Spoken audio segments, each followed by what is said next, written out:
Bonjour, bienvenue dans la série sur les vecteurs. Donc il nous reste un petit bout sur les produits scalaires, ça ira vite. Alors on a vu l'expression du produit scalaire de deux tenseurs euclidiens en fonction de leurs composantes contravariantes. UV égale UJK fois ULM fois GJL GKM. Et on a vu également les composantes covariantes d'un tenseur comme V, qu'elles sont données par l'expression VJK égale VLM fois GJL, c'est GKM. Donc il suffit de substituer cette expression dans la première et on obtient l'expression du produit tensionnel de deux tenseurs sous la forme UJK fois VJK. On retrouve donc l'expression du produit scalaire de deux vecteurs en fonction de leurs composantes contravariantes et covariantes. Alors, tout ça se généralise très facilement. On peut le généraliser à des tenseurs d'ordre P quelconque. Donc, soit à l'espace vectoriel ENP, dont les vecteurs de base sont notés EI1, EI2, jusqu'à EIP. Pardon, fois produit tensoriel. Donc, la forme des vecteurs de base.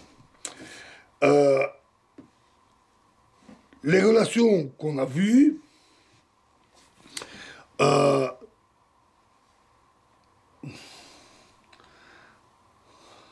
du produit scalaire de deux vecteurs de base deviennent alors ceci fois EJ1 fois jusque EJP égale à G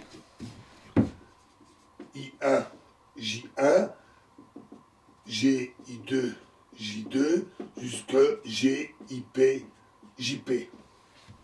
Donc une forme très simple. Et le produit scalaire de deux tenseurs U et V de ENP s'écrit en généralisant la relation qu'on a vue. UV, par les mêmes qu'ici, bien sûr ici on est dans ENP, est égal à UI1 jusque IP fois V J1 jusque JP fois GI1 GI1 J1 jusque GIP JP.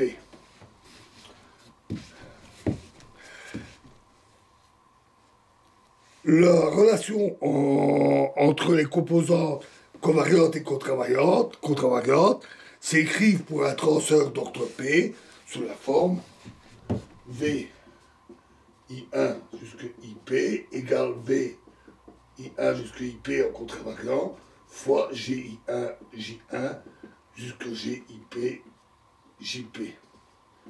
Et en comparant les deux, on trouve qu'alors que UV égale UI1 IP VI1 IP, donc en fonction du produit scalaire, en fonction des composantes des contravariantes et covariantes.